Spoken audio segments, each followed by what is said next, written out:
What up, man? Big brother K-Rino. Want to pop on here real quick for y'all. I don't plan on being long, but I did want to kind of touch on this, what I had in my mind to touch on, and see how y'all feel about it. I started to just do a regular video about it, but then I was like, you know what? You know what? I'll go ahead and into a little more depth. So the second that a few of y'all come in, we'll chop this up because I mean, I think it's more important than people might give it credit for being. But y'all may agree, y'all may disagree. But that's what it's gonna be. Whether you agree, whether you disagree, that's what it's gonna be. So, as y'all know, and then we'll get into the title. LW, you the first tonight, huh? You going to bed? Good night. Good night. Nighty night. Um, but what I had in my mind was based off of a conversation that I had with one of the homies today, and he was talking about some things that kind of made me look at the totality of life. You know, based on what he was saying in a microcosm, he made me look at it from the macro, and that is when you see a need that should be met. Most of the time, we will watch a need that needs to be met, and we will whine and complain about why it's not being met instead of actually putting in the time and work to meet the need, to get it done. And I think that the world would be a much better place if more people took that approach instead of looking at what's going on and complaining about it. Instead of doing that, doing the opposite and saying, okay, well, what can I do to help? And that's not to say that one person can do everything. You may not even be able to do anything, but to inquire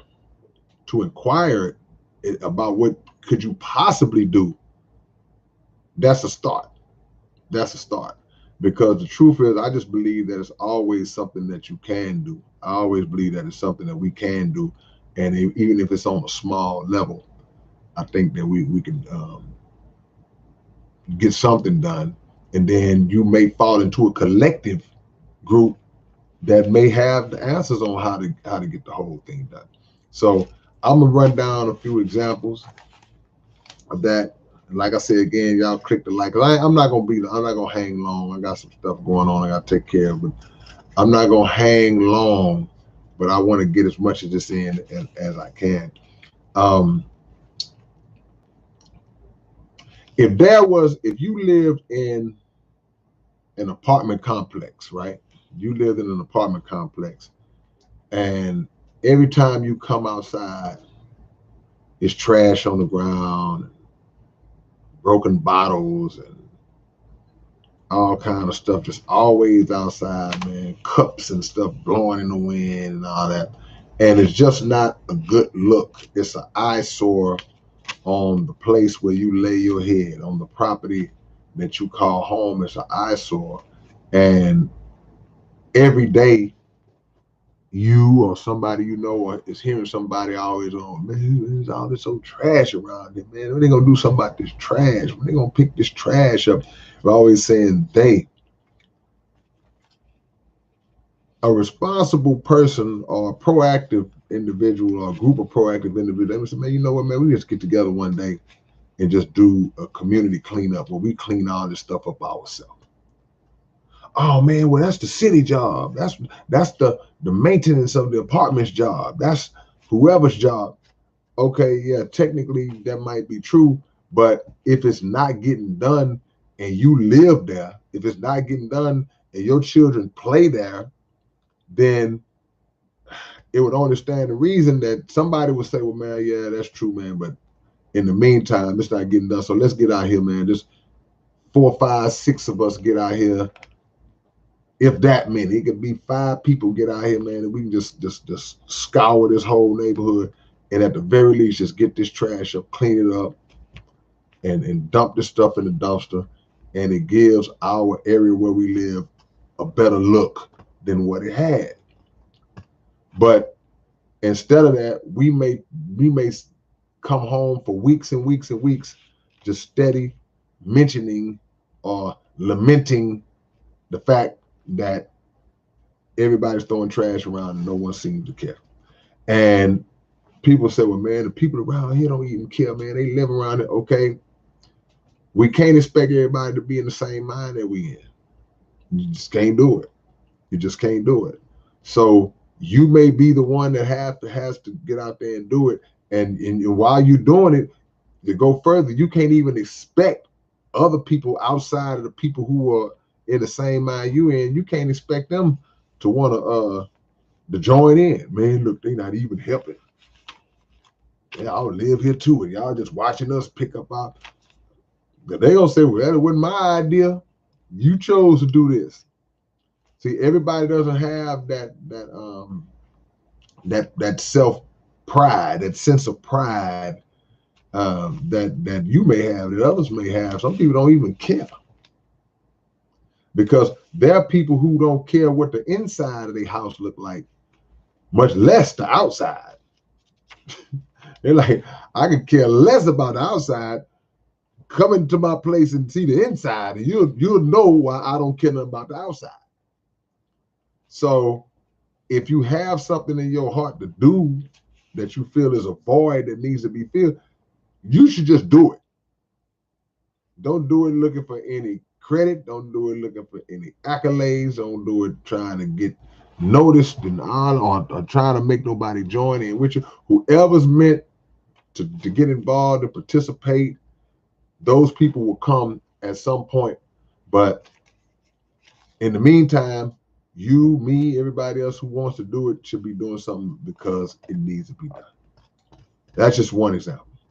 You have other situations where if you have, I was talking to my homie, because he was talking about, shout out to my homie Steve Small, because this really what inspired this topic off the conversation me and him had. And he was talking about how he likes to attend middle school football games, little league football games, and just go out there and show support to a lot of the young men who, in a lot of cases, don't have father figures in the stands to support them on. And in some cases, nobody's in the stands. You know, mama might have to work. All she can do is drop him off or have him dropped off. And for these young men, you know, it's nothing worse. Whatever you do, any activity that you had growing up, man, it's nothing worse than not having anybody in the crowd to support you, to be that person to cheer you on when you out there. You know, you mess around and playing a basketball game and you hit 45 points and there's nobody that saw you do it, that's in your circle, in your family, and you got to come home and tell everybody how it was, but it's not the same as if mama or daddy would have saw it.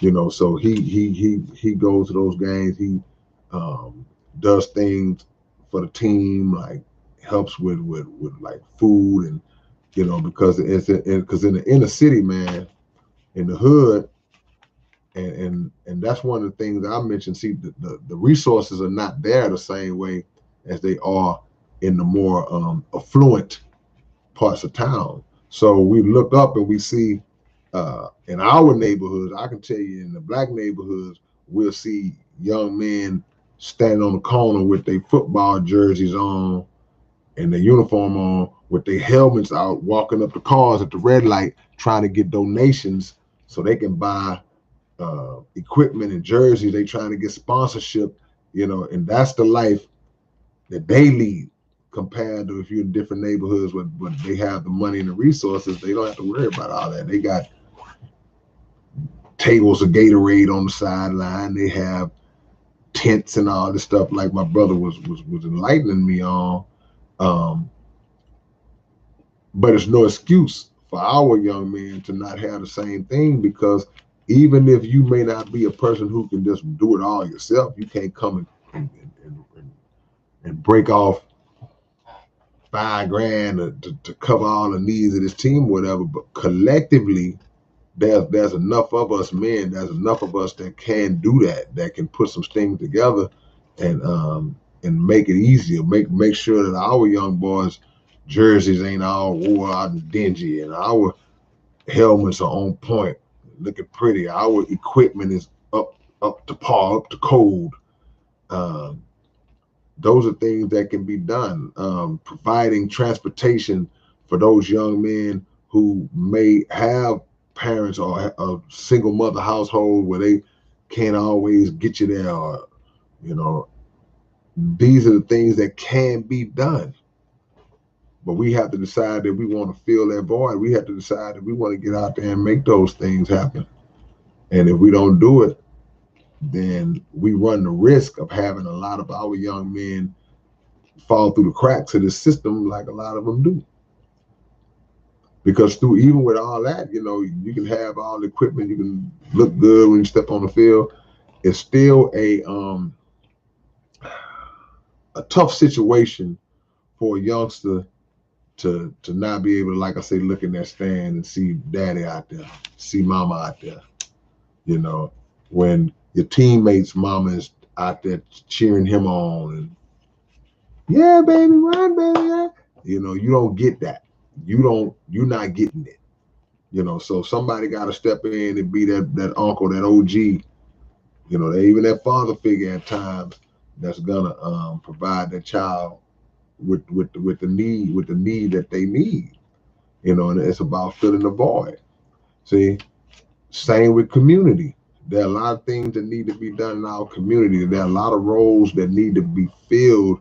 But if we get so wrapped up in our personal lives and even in our personal struggles, because we all have our personal struggles. Hey, y'all hit the like button. My personal struggle is getting y'all to hit the like button. We all have our personal struggles in life, and life is a constant thing going on. Situations are a constant thing going on in every man, woman, and child's life. But I'm just of the belief that there's always time. There's always a way that we can make some time to do something for others than ourselves. When we get locked up, man, look, man, hey, man, I got stuff to do, man. And all that might be true, but in a 24-hour day, I know for a fact there's always moments that you can contribute to the service of others. So we got to get out here and make our communities a better place. And the problem is that we will look to government, we'll look to city officials, we'll look to state officials, we'll look to even what's the word I'm looking for? City council and the mayor's office. We'll look to all of those places that traditionally are not known to really come to our aid in depth and in detail. They'll throw a bone out here, there. They'll do something that's broad.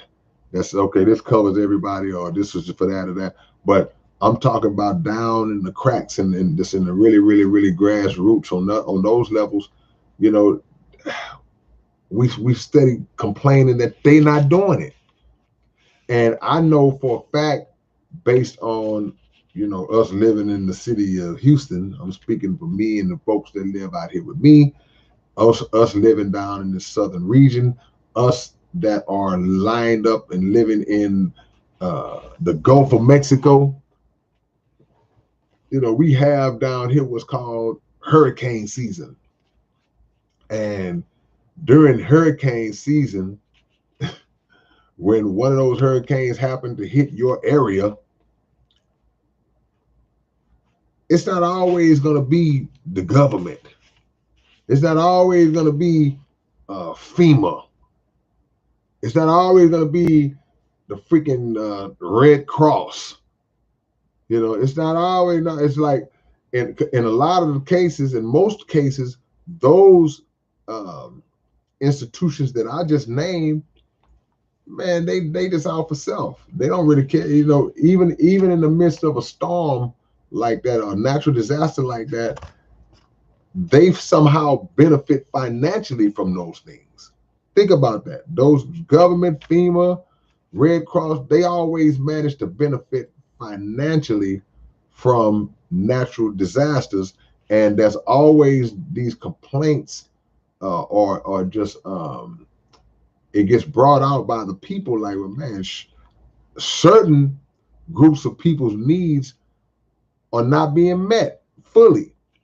You know, here and there, scarcely from time to time, but there's still a lot of people who remain affected by it, right? So what ends up happening is you look up and all of a sudden, in the midst of in the aftermath of a natural disaster, you see all of these random groups. You see different groups coming together and filling up 18-wheeler trucks with supplies to drive to this place.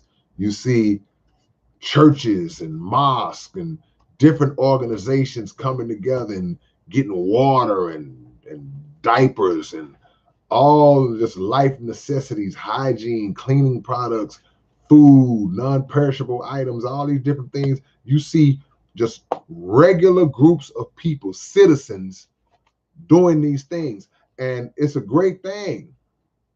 It's a great thing because, like I said, we'll look and say, well, man, the government, and because of that, we will do what? We'll step in that gap and fill the need. We will fill the void because in those cases, it's no time to whine and cry about it. It's no time to complain and lay blame. If you're gonna complain and place blame, cool, but just let's make sure we're doing that while we getting the work done because your lights might not have went out for a week or two. You might have been fine, or yours may have went out for just a day or two. Your situation might not be as bad as the people in that neighborhood or that city or that side of town. And, you know, we have to move on it in a way to bring relief to those people, you know, or even if you was affected, but you still are able to still get out and help, you get out and help. Ain't no time for that. We have to take that same approach even in a situation that's of lesser magnitude. It don't have to be a natural disaster, something like that. It can just be something that we may view as being simple, but it needs to be done. It needs to be done. Something around your house that needs to be done. Oh man, hey man, the elderly neighbor's grass needs to be cut. Just go do it. Just go do it. But man, she got 4 sons, man. They don't never come over there and help and do nothing. Okay, well, you just said they don't never come over there and help and do nothing. So if that's the case, you know that they ain't coming. So go over there and help the lady cut her grass, you know.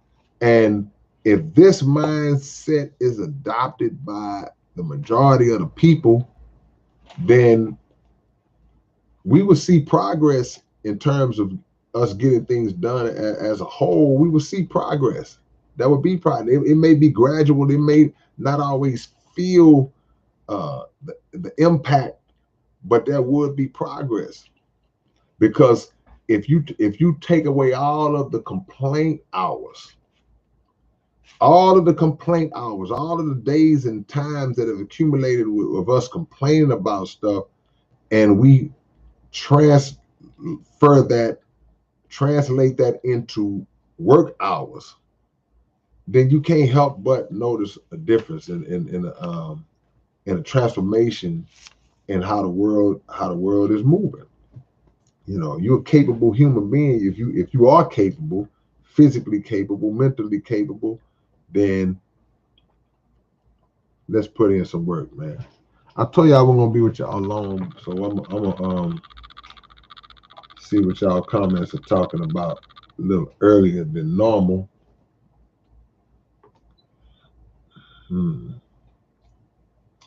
What up, Ben? I see you got my you got my bed.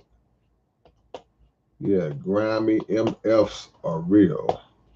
I've been in a few houses I didn't want to be in there for 5 minutes, let alone live like that. Yeah, and it's always sad when, if it's multiple people living in the house and the majority of the people there, are not responsible or they don't keep the house over, but it's that one person that tries to do it.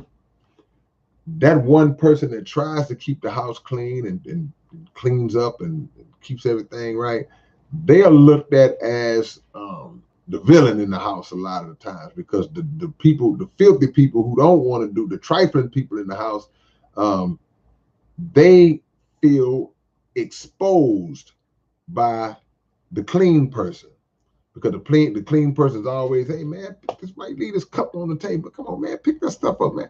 Hey man, you gonna leave that plate like that, man? When y'all gonna wash these dishes, man? They feel exposed because they want to be, in a lot of cases, left alone to live like they live. So it's up to the clean person to just decide, man, you know what, I gotta get my own place, man. I can't live like that. Because some people are content and they get upset with you if you start to fill that void. There's people that get upset with you, like I just said with cutting somebody's grass, an elderly lady's grass, but she got 4 grown sons that live there, and they'll be mad that you did that because it makes them look bad. But we got to step in, man. Step in and fill that void, man. Step in and make a difference. I parody Marundu. It's truly a blessing when you can draw from your own well. Voids are an illusion. Yeah, I can see where you could say a void is an illusion, um, or it's an unnecessary presence, because there's absolutely something that can be done to fill it. So yeah, drawing from our own well also represents as a collective, because we will say things like, man, we ain't got no money, man. We always, the black folks ain't got no money. We ain't got no money. We ain't got no money. But we putting almost $2 trillion a year into the economy. So as a collective, we do have money. We're very wealthy as a collective. So the well we can draw from is a well that consists of uh, material resources. It consists of knowledge, of things that people that know how to do certain things that could help further us. It consists of people with information, with know-how, and that's the well. But a lot of times it has to be collected, because there may be something that I don't know how to do that you know how to do. But it all ties into what we need to do.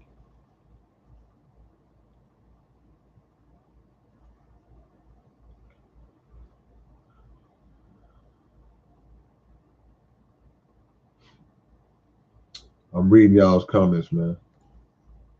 O01Q2W3E. Every government program is an opportunity to embezzle and misuse money. Yeah, absolutely. I don't trust none of them.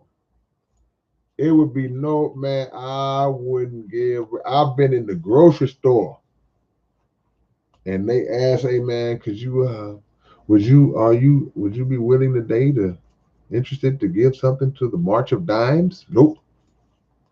Would you be willing to give something to the Red Cross? Nope. Because I don't trust those organizations. So I would prefer to just put my money and let it go straight to the vein. I will go straight to a person that is in need, and what you need.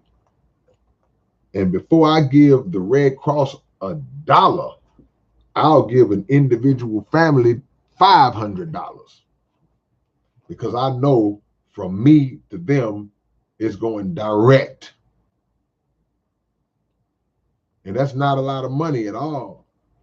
But those $1 and $2 and $5 that they're collecting from the people in the name of uh, uh, charity work and things of that nature with those organizations, man, that's accumulating up into millions because they've established that name that people have identified with being um, servers of the community, being people who provide relief to the community.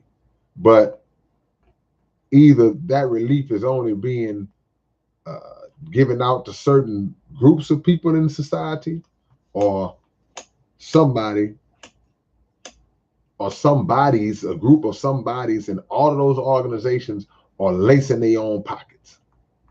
And I believe that it's a little bit of both, and a lot of the second thing I just said. They lacing their pockets, man. So it makes me feel better to join on or to see groups of citizens or organizations, local organizations that may not have nowhere close to the financial pop that these big charities have or these big organizations have, but you see the group dynamic making a big difference. And I think that's what helped more people uh, during our natural disaster when Hurricane Harvey hit, and other times that helped to me more than anything, because I saw that with my own eyes and participated in several of them. So yeah, man, I agree. These people are becoming rich. Ain't no such thing as a non-profit. Somebody profiting. Lance Walter said Joel Osteen will help. Ha ha. Yeah, and see, that's the thing. See, a lot of time a void exists because the people who could instantly fill it, they don't. Because of greed, because of arrogance, because of the fact that they don't care about the people in the first place. Their whole persona is a fallacy. You know, all these things play a role. All these things play a role, man. So I'm reading y'all comments because I'm not gonna be on here long.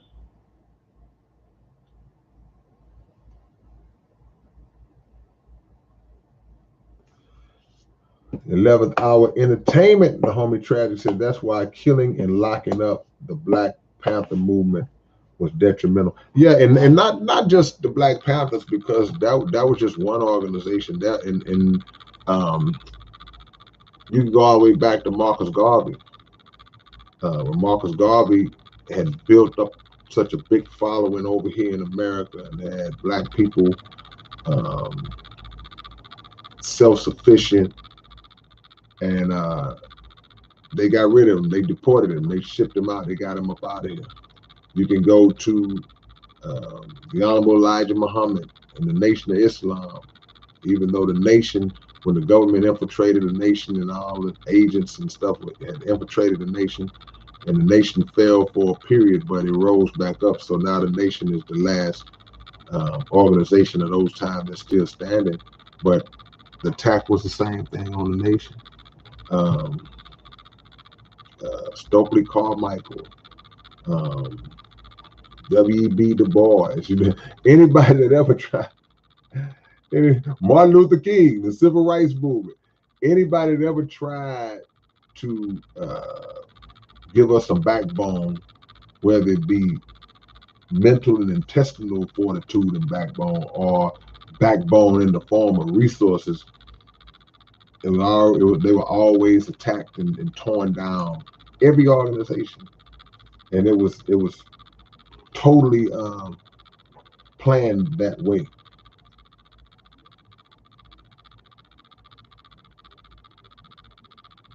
Let me see. Sarah says, what is the time when it's necessary to step up to whatever you're facing? Can't wait around for anybody to make the change for us. Yeah, see, that's a good point, because that could be a void in your own life that you might be hoping or wishing or anticipating or expecting somebody else to fill. See, and it depends on a lot of times on our upbringing. You know, you have people that were spoiled as children, man, that were entitled, privileged as children, and they get out into the real world, those who finally leave a nest and get out into the world, and they expect everybody to treat them the way that their parents may have treated them coming up. And they expect everything to be given and handed to them. And when it's not, they kind of just fall back like, well, I'm just going to wait it out until somebody blesses my game. But yeah. Or if you didn't have it like that, some people didn't have it like that. Some people had to get it from the mud from day one. And then you may get tired of like, man, I'm just tired. Or I'm just, man, I need some help. You know, but in the midst of that, there's still things in your life that are necessities that you have to get done. You got to do it. See, one of the things I like to say in life, I like to say, if not me, then who? Meaning that in certain situations, there's certain things that if I don't do it, it's not gonna get done. So I can't sit around and just cover my face and I'm just gonna cover my face for 15 minutes, and when I open my eyes, whew, somebody took care of it for me. No, there are certain things in our life that if we don't do it, it's not gonna ever get done. So you have to embrace that role in your own life to say, okay, well, you know what? I don't have no help right now. I don't have anybody that's on my team. I don't even have a team right now, right? So whatever needs to be done in order to maintain and sustain me and mine, I have to do it, and I accept that. That's the mindset that we have to have. We waiting around for other folks to do stuff. No, that's not how it goes.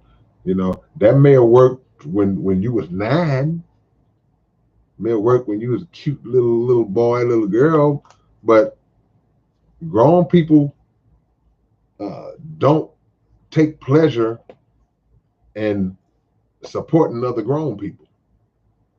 Sooner or later, the other grown person that's like gonna be like, hey man, say, hey, say, what you gonna do? You know, it's up to us. It's up to us, man.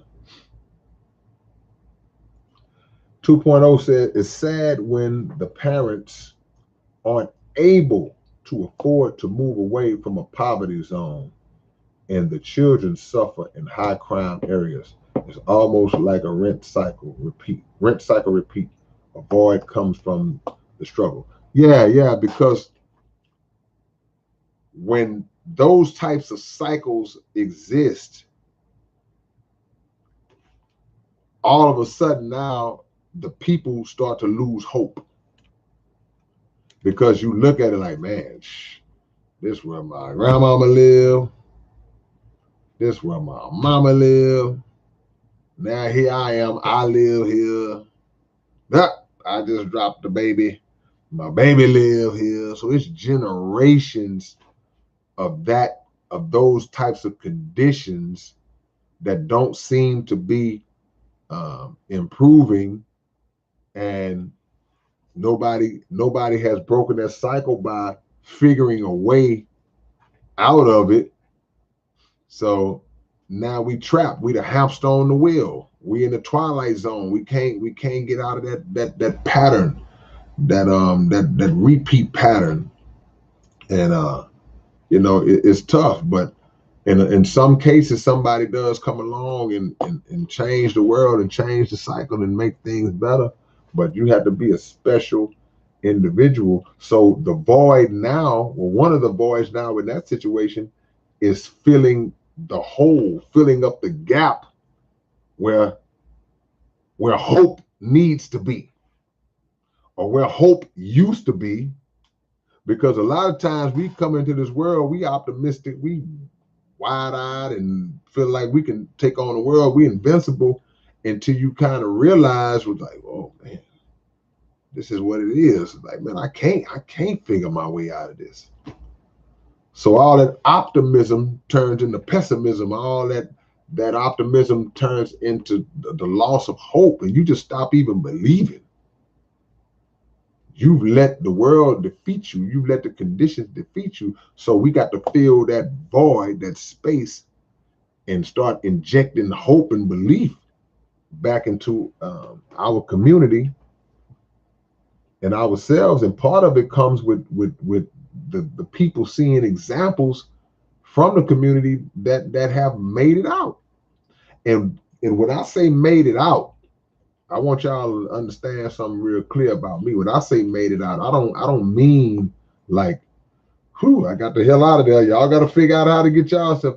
I mean, they have risen above the condition. See, I'm not looking at it from, okay, we all live here in the ghetto, and I was able to kind of do a little something, and now I've migrated out of there on this plane. I mean, okay, I elevated, I leveled up on all levels, but I haven't forgot where I came from. As the saying goes, I'm still in tune to the needs and to the voids that I now have to fill, because I believe the Honorable Elijah Muhammad said this. He said, no individual can rise above the condition of their people. So I believe that if you are the one who makes it out, or who elevates above that condition where, hey man, now your rap career popped off. Your NBA, you made it to the NBA. You became a nuclear physicist. You became a doctor. You're making six figures. You passed the bar exam, and now you're a successful attorney. You got your own law, whatever it is you're doing. You have defied the odds as it relates to what everybody else that lives in your area, what they said that y'all would be and what was projected of us, right? I feel like those individuals have a responsibility not to enable anybody from the hood and just give you a free pass and walk around passing out. Yeah, you get 1,000, you get 1,000. Here's some money. Hey, no, but to come back and implement things in that community that can bring people up and give them better opportunities, even better opportunity that you had, because they may not have a talent like you have that could springboard them out at the pace that you were able to do it.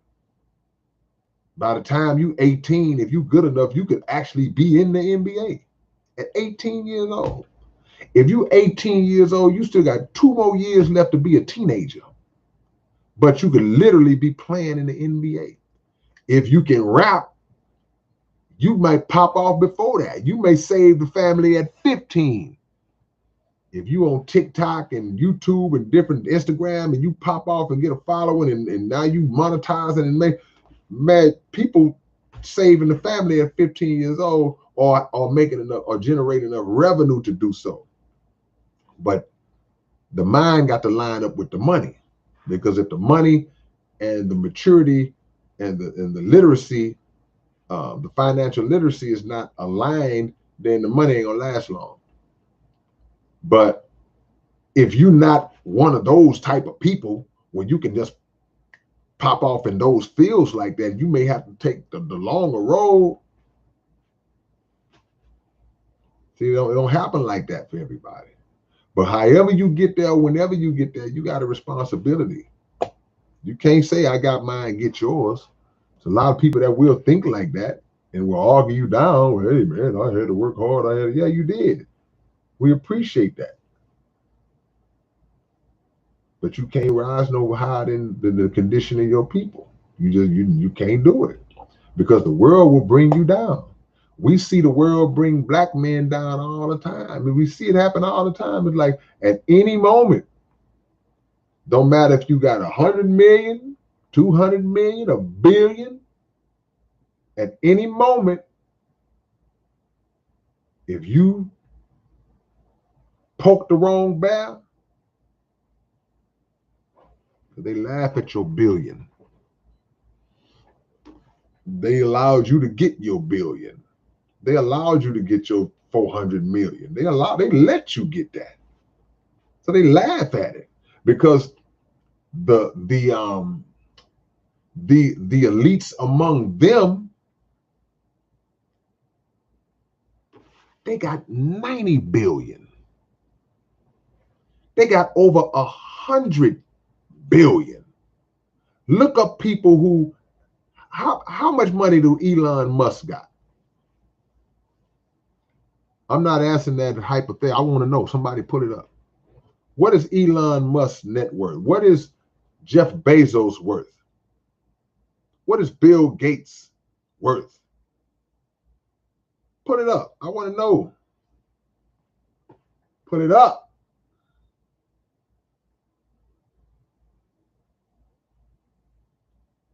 See? I'm going to wait for somebody to pull that up, man.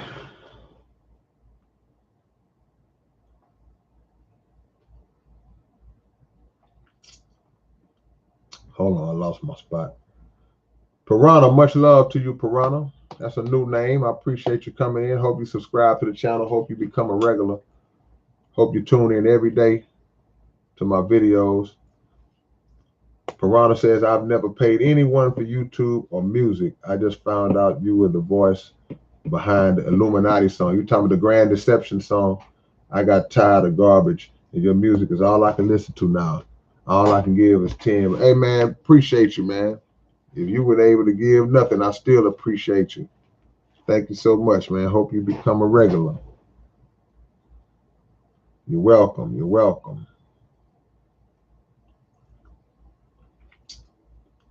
I'm still reading comments, man. The truth will set you free. Much love. I see you. Is that Teflon Pete? Yeah. Lady Trill says, instinct hip hop. See, you taught me something new. I knew nothing about the nature of chimps. I'm talking about chimps, but just animals in general, they naturally love in its true form. Mankind, not so much. Yeah, I mean, there's some animals.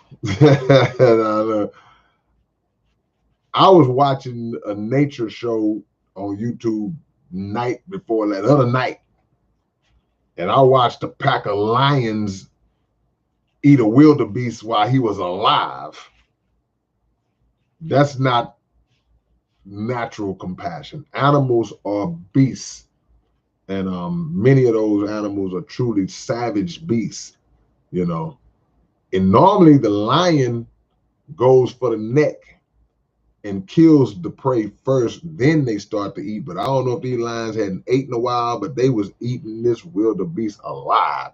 Then I went down the rabbit hole and I started watching videos of animals getting eaten alive. I saw a zebra get eaten alive. I saw a buffalo get eaten alive. So what will happen is we will see random animal. We'll see. I saw the video where the dog jumped into the water and to save the cat that was stuck in the water, and he jumped in the water and he ducked down and put the cat on his back and raised up and let the cat. Then everybody goes in the comments and they say, oh, see, humans should be more like the animal. Not all animals. The animals are savage. And that's the thing that separates us. Just as was said, I mean, but what has happened to us, we become just as savage as the beast. Because it'll be a pride or a pack of lions that go out and savagely hunt for food, for survival. It'll be 4 young cats get in the car and ride around looking for somebody to jack and rob. So we reduced ourselves to the ways and the actions of beasts. And we gotta rise out of that.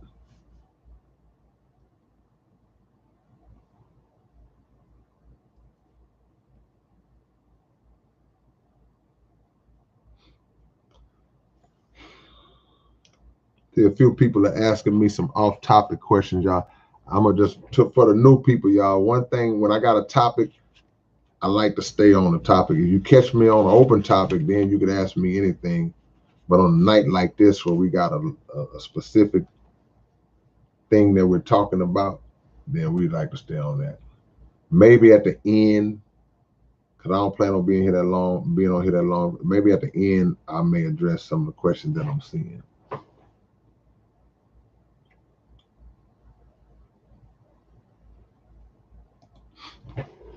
Q Marshall.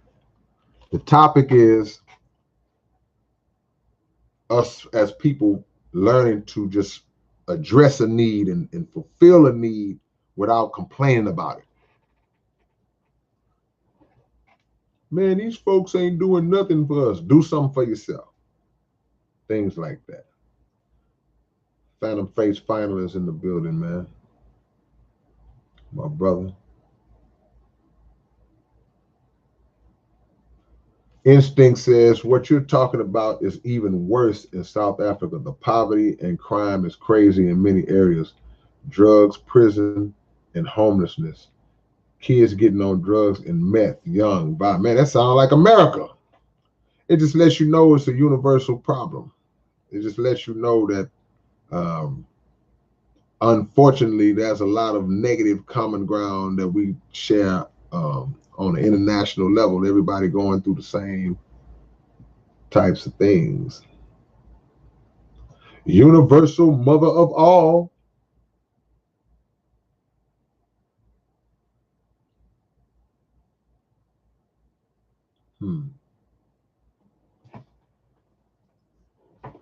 I saw a comment, man. Mark CC says, fill that void with the Holy Spirit. Yeah, if a void is filled with a Holy Spirit, that spirit gonna get to work. And I ain't talking about a spirit that's gonna have you bouncing up and down and jump. I'm talking about a spirit that represents work and effort and transformation for the better.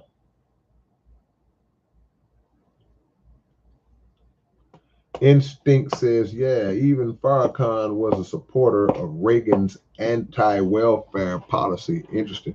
I mean, not really that interesting. I mean, because again, Minister Farrakhan is a student of the Honorable Elijah Muhammad, who teaches doing for self. That's one of the key teachings in the Nation of Islam, is do for self. One of the key teachings that come out of the mouth of the Honorable Elijah Muhammad, do for self. So if doing for self is being taught and preached and taught and preached and taught and preached, then it's a contradiction to be in favor of welfare, to be in favor of a policy that potentially, or has in a lot of cases, made us lazy, made us dependent on the government to the degree where it's like, whoa, wait a minute, so I can just keep getting these checks. I can just have babies and keep getting free money, and I don't really have to do nothing. So no, that's not the mindset of a godly people. The mindset of a godly people is to get up and create and build civilizations, do things for themselves, build for their generations, not to sit around and collect no welfare check. So yeah, so every now and then, one of these evil presidents or lawmakers, they will say something that we are in alignment with. And what happens is a lot of times if you agree with one thing that one of these cats say, there's oh, he supports. No, it ain't that I support. I just agree with that part of what he said. So in the words of the great Dr. Khalid Muhammad, Dr. Khalid said, we don't believe in welfare. We believe in farewell. Like we get the hell away from this whole system.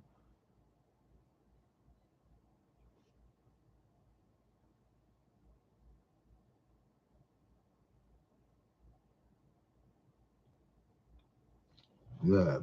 We got to fill the void of brotherhood and sisterhood. We got to fill the void of being big brothers and big sisters to young people who need guidance. That's one of the most important things that we can do. A lot of times we walk around here now, we either are scared to have conversations or to talk to our young people and step in that gap as far as telling them right from wrong. We either scared to do it or we just don't care. You know, man, I ain't got time, man. Them youngsters, they throw it off anyway. I ain't gonna waste my time trying to talk to them. And I see that, but that's a void. And that's why a lot of them are going off the rails because, again, they lose hope. And if mama doing the best she can and daddy ain't there around or daddy is around but he ain't right or the household is dysfunctional, however, whatever scenario we lay out, it's gonna make a child seek acceptance. It's gonna make a child seek happiness, love from other sources, and those sources might not be the best sources for them. So it becomes a race. It becomes a race. Who's going to get to this child first? These streets, or will it be, like I say, a big brother or a big uncle who I might not be blood related to the young fella, but I can put him to the side and talk to him at the very least. Can't make him listen. Can't make him do anything. But maybe I can give him a word here and there that will start to plant seeds and may start to resonate at some point. And like they say, you can maybe save one or two of them. JD, I see you. Phantom Face says, they said the Social Security program will run out of money in 2035. We already living and spending money that has no value. So a lot of people are working now and have been working for decades, all with the hope in their mind that, well, I can retire in 9 more years. Yeah, man, I'm 10 more years, I'm retired, man, 5 more years, I can get my retirement and all that, and then it's not going to be nothing there for you when you retire. This economic system is collapsing, man. It's falling apart at the seams, and we just still kind of in here like this, but it's really collapsing. The foundation of it is fragile. So yeah, all the things that the trick that we were handed, the trick that we fallen for, hey man, get a good job and just work, and you know, a lot of people are falling victim to that because they're looking at it now about how much money they're getting in retirement, and it ain't really enough. People going out, people retired and going out and getting jobs again. So we already seeing the early signs of how it's not really benefiting people. It's not really benefiting. That's why we better hurry up and try to pop something off big and get something going big. Because on another note, you know, man, who wants to work for 45 years, man? And by the time you do retire, Depending on what kind of job you had for all those years, what kind of work you was doing, you tired and broke down anyway. Think about that. You're tired and you broke down anyway. So you have far less years ahead of you post-retirement. And like I say, what if you was doing labor all those years? In a sense, you've almost wasted your life. You giving your life to something that has given you very little back or nothing back, or like Phantom Face said, the people who are going through it right now, anticipating that wonderful day where they can retire and live on Social Security. You know what it's like? I'm gonna tell you what it's like. It's like you driving down the street and you just coasting. You just going along smooth, man. The road is clear, no traffic. But you don't know it's a big accident 15 miles up the road. You fine. You know, oh yeah, I should be there. I should be there real soon. But when you pull up to the accident, you pull up to the traffic, and now you like, man, what's going on, man? What the man? And you stuck in the traffic. You thought you was going all the way through.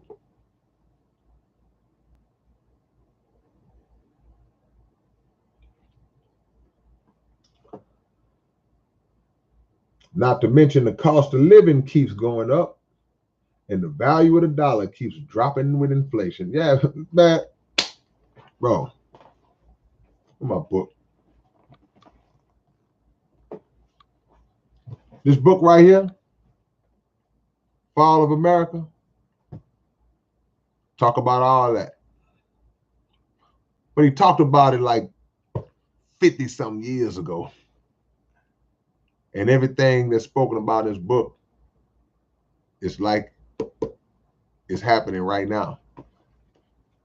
Because America's falling. Fall of America.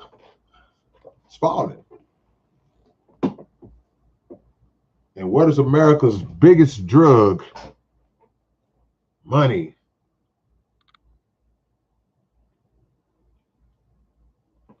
Jovan says it's quite semi-autonomous. Woo! Yeah, you go with them words. Tommy Ford 1 says health and wealth to all. That's right. Yep.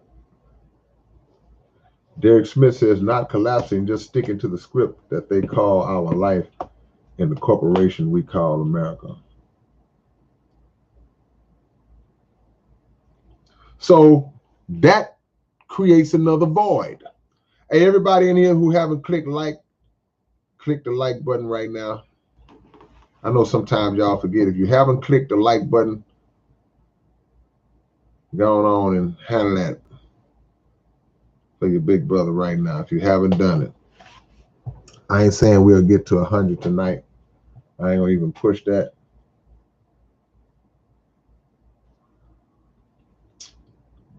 But that creates another void because now we have to start collectively trying to figure out how we can pool our resources to make it through the collapse. Everything has a formula. There's a formula for a solution to every problem. We can't do it alone. So pool your resources. Hey, learn how to grow food. Learn how to grow food. We talked about the price of food. We talked about GMOs in the food and how they poison the food. That's a void. Somebody need to learn how to grow food so we can feed ourselves and our families and our people. Jovan says labor is slavery, bro. Come on, nephew. That's right. Phantom Face says you can't print your way into prosperity. Talking about the money. They're just authorized to print up more and more money, but the money has no value. It's just paper. It is a Federal Reserve note that one day will have no value, will have zero value. One day it won't be worth, you know what I'm saying? It ain't worth the paper it's printed on. One day that will be an absolute literal fact. It will not be worth the paper it's printed on. So what's gonna happen when the money ain't worth nothing? Well, first of all, the playing field is gonna level. So we just got through talking about, hold on, man, did y'all answer my question? Did I get caught up in it? How much is Jeff Bezos worth? Let me.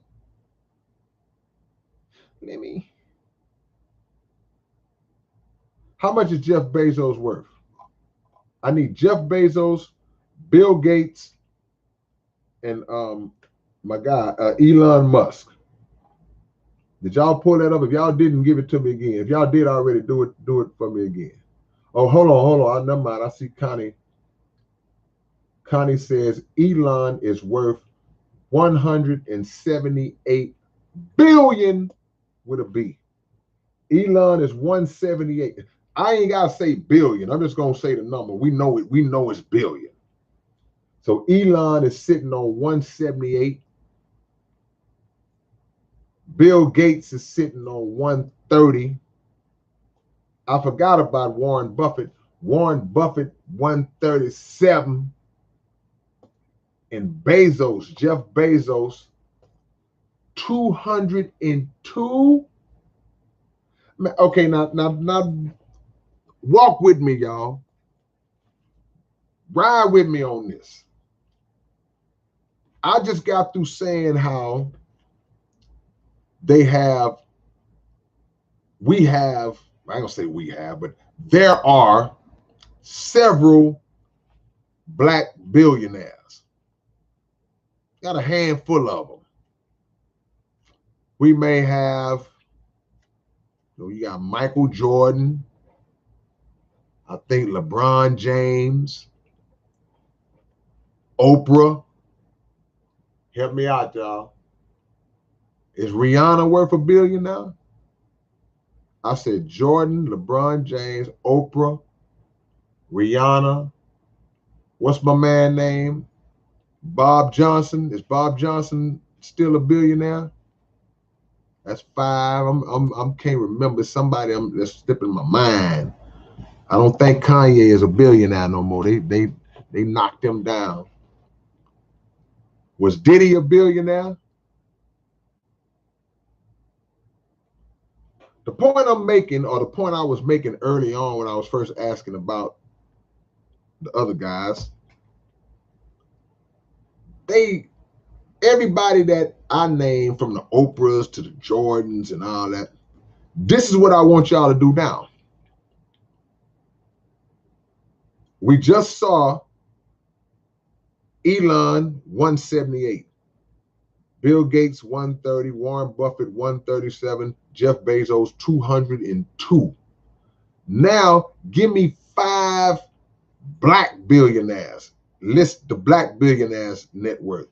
Give me Jordan, Oprah. Who else I said? Give me 5 of them. And what you'll see is the difference.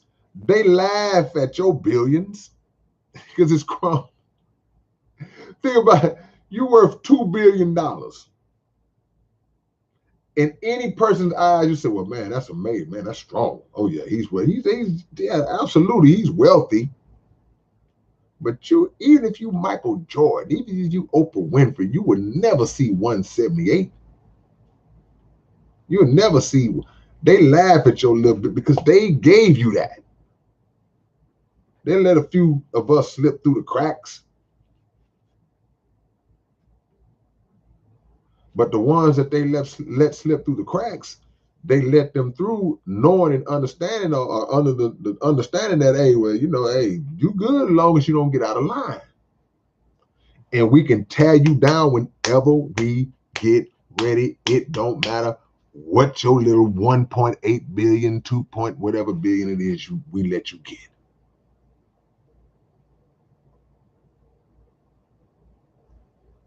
But their billionaires rule the world, literally. Elon Musk got a space program. He's trying to go out into space. He like, dude, they can literally just do what they want to do. Pull out my book. I can't find this chapter then, because I'm not going to take long. But I just want to show you the difference. Just want to show you the difference. And this is a little older. This is a few years ago. Things may have changed since then. But the point is that,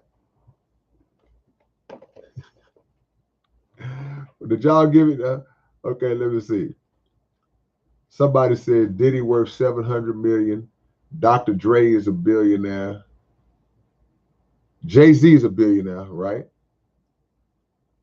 But all the black billionaires you'll see, okay, they like 1.8 billion, 2 billion. What's Oprah and Michael Jordan? Somebody give me Oprah and Mike. Pull up Oprah and Mike. Let me pull up Oprah and Mike. Bernard Arnault. Okay, LW, I heard of him. 233. 233. Zuckerberg. I forgot about Zuckerberg. Mark Zuckerberg. These boys is climbing up. All these boys dancing around $200 billion. Now, if somebody give me Oprah, Michael, Jay-Z, when I say Michael, I mean Jordan. Oprah, Michael Jordan, Jay-Z. Who else? Michael Jordan at 3.2 billion. Okay, Phantom Face. Michael Jordan at 3.2 billion. What's Oprah? Give me Oprah. Oprah at 3. All right. Oprah got 3 billion. Michael got 3.2.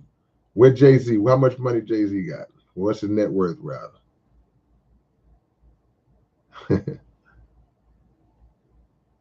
All right. I need 3 more black billionaires. I need 3 more outside of Oprah and Michael Jordan.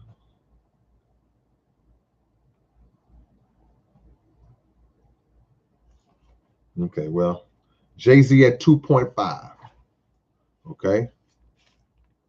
Jordan 3, Oprah 3, Jay-Z at 2.5. Magic's a billionaire now. Magic done crossed over into the billionaire zone. Give me one more. So we got Magic, Jordan, Jay-Z, Oprah. Give me one more. I need one more. I see J-Lo put Tiger Woods, but I need the amount. Robert Smith. Okay.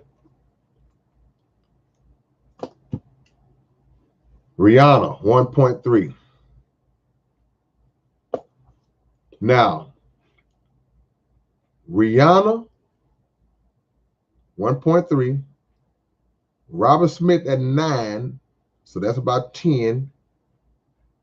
11, 13, 16, 19.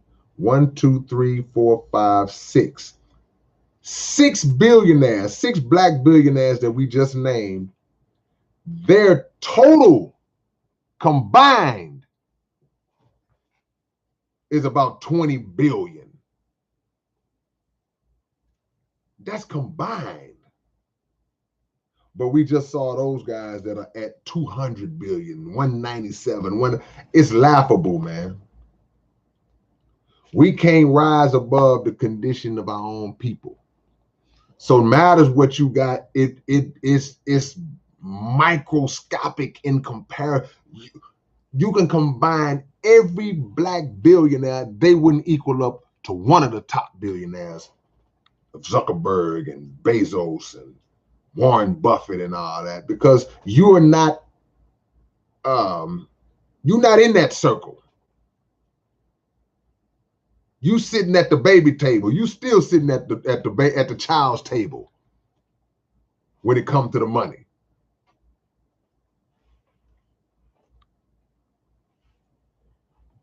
But if those ones who we named, if they had it in them to just say, okay, we got this, we might got, I got my little 2.5 billion, I got my little 3.2 billion.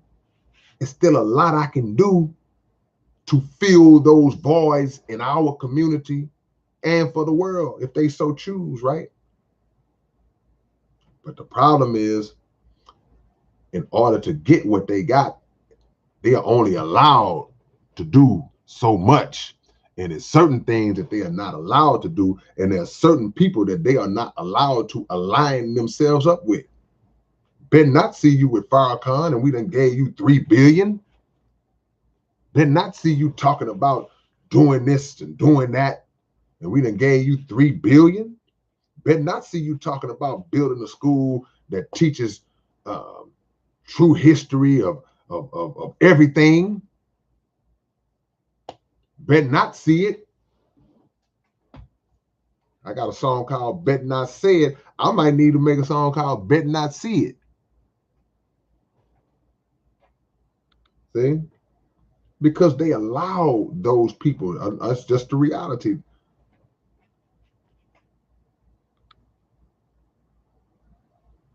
You got to play the game. Remember when Monique said that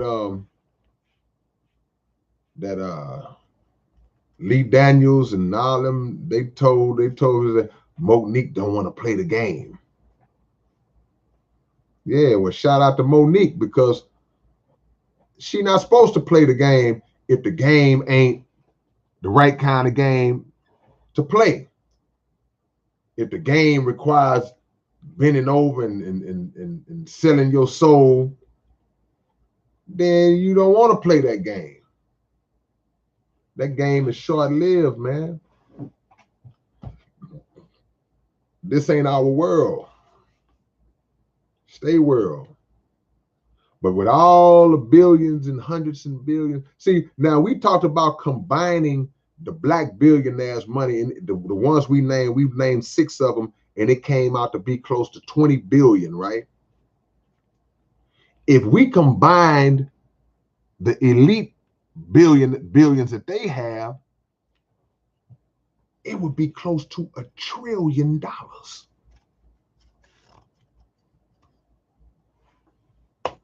Hey, man, you gotta understand who run this world. But no matter what they got, it's falling. It's on the way out. It's on the way out. That's why I said the playing field is going to level, because one day,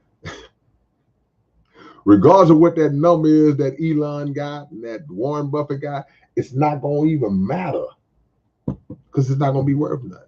Now, assets, this is why even when you break it all the way down to us on our little levels, it's still wise to accumulate things, to use the money. Because some people might say, man, well, what's the use then, man? The money ain't worth nothing, the money collapsing and all that. Because while it's still got a little bit of juice in it, it's still things that you can do, because you could take money and buy land. See? Black millionaires and billionaires are just buy land. That's land will never go out of style unless you buy some barren land, some unproductive land that you can't grow nothing out of. But even then, it'll be yours. 2.0. Why are there still homeless people everywhere with all these black billionaires? Again, and this is not to say that they don't do charity work and all that. I don't know these people personally say everything they do or don't do. But again, to answer that question to the best of my thought process, it's only certain things they're allowed to do. Now, have they helped the homeless? I'm sure many of them have. I'm sure they've built things, and I'm not gonna say that they have not done that. I don't know. But a bigger question too would be, why are the homeless people with just billionaires in the world, period?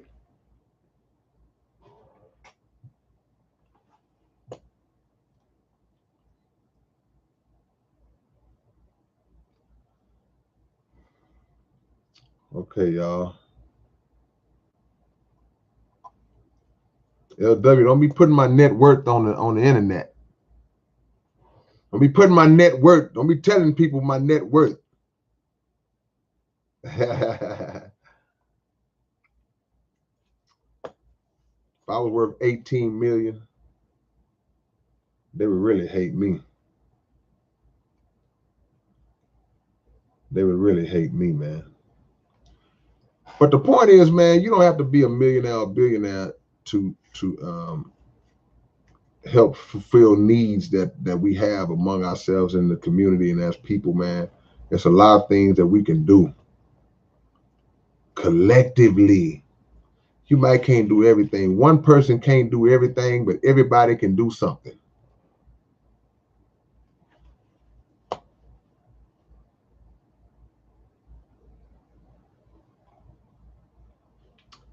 Hey, man, y'all drop y'all locations. Let me shout y'all out. Drop your location, man. Let me shout y'all out.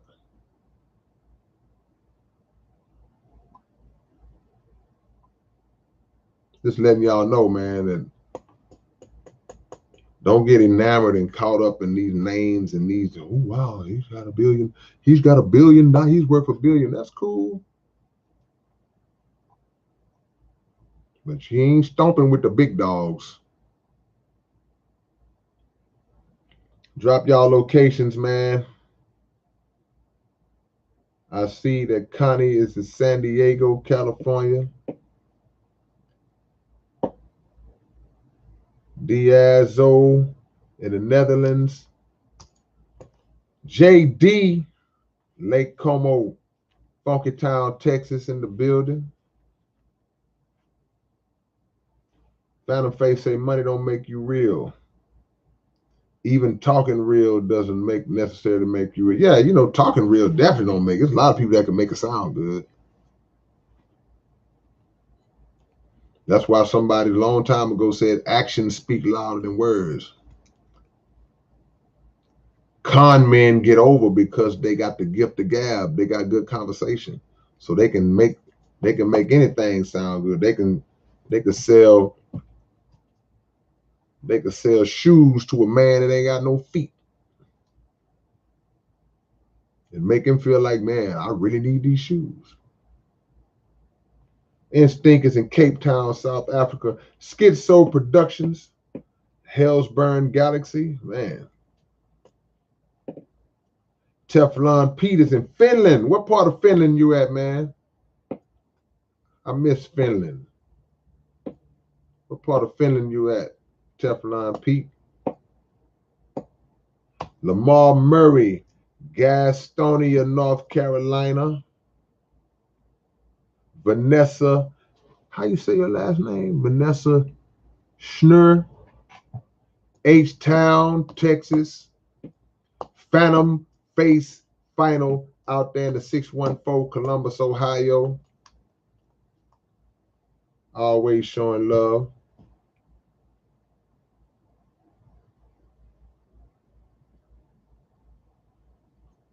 That's right. Men talk with their actions. You see a lot of people that's always talking, but then 5 years later in the same spot doing the same thing. Codeine. So I see we're at the end. Everybody shout out their cities. Yeah, it's almost over, Cody. I'm going to stay on long tonight.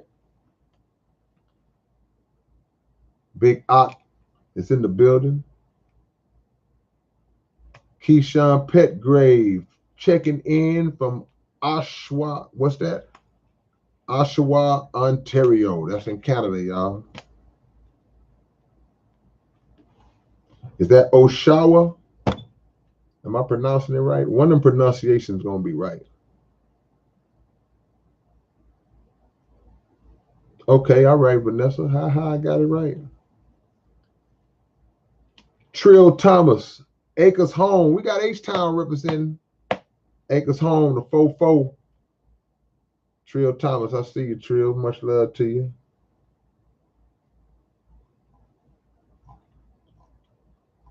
Any more before we go? Disambiguate the void. Jovan says we need to disambiguate the void. Now we got to go, all of us now, we got to go look that word up. 2.0 Fort Bend County. Hey, man, we localized, man. That's what's up. Nilo Rodriguez, what's up from Mexico? Shout out to everybody in Mexico. Have we ever got somebody on the chat from Mexico before?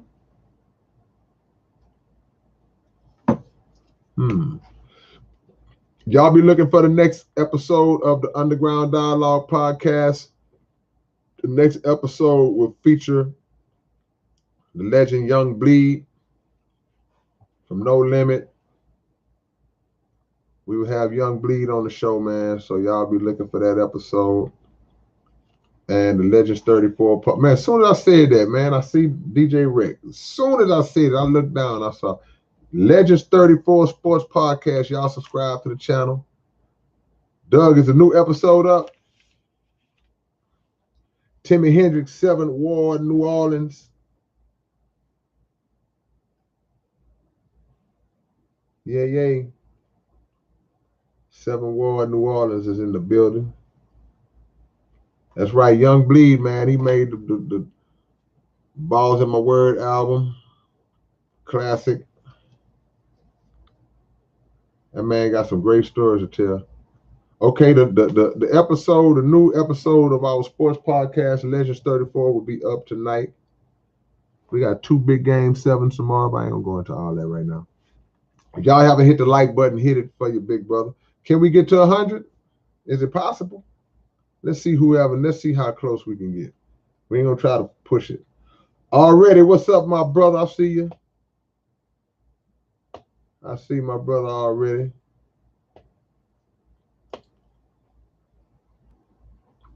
Our guest next week on the Legends 34 podcast will be former Houston Oilers defensive back Richard Johnson, who's also the CEO of Beatbox Records, the label that brought y'all Street Military, Klondike Cat, and others. That's right, Dean. How you do that there? Yeah, you know I know. Come on, Jovan. You know I know Oswald Bates.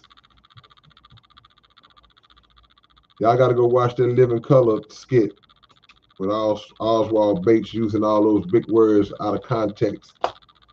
Funniest, one of the funniest things you'll see. We'll talk about the Fury fight and all that.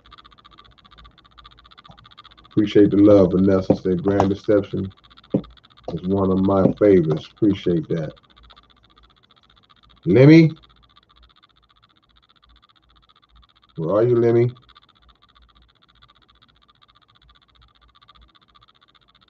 Carlos, I appreciate you, man.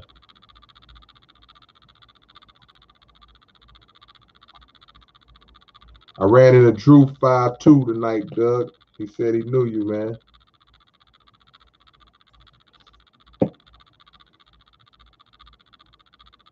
Adish Pradeep. No amount of billions can buy you a big heart. The more you endure, the bigger it gets. With an indomitable will, pain becomes the most potent steroid known. Wise words, man. We appreciate that. Say T.I. is the new Oswald Bates. All right, man. I ain't gonna hold y'all up. I appreciate the love. Y'all subscribe to the channel. and always have your notifications on. Become a regular. All of the new faces that I'm been seeing the last few weeks, I want to keep seeing y'all. Shout out to all my family that's always been here, always rocking with y'all. Know who y'all are. You know, we appreciate that. And I will catch y'all later on, man. Peace and hair grease.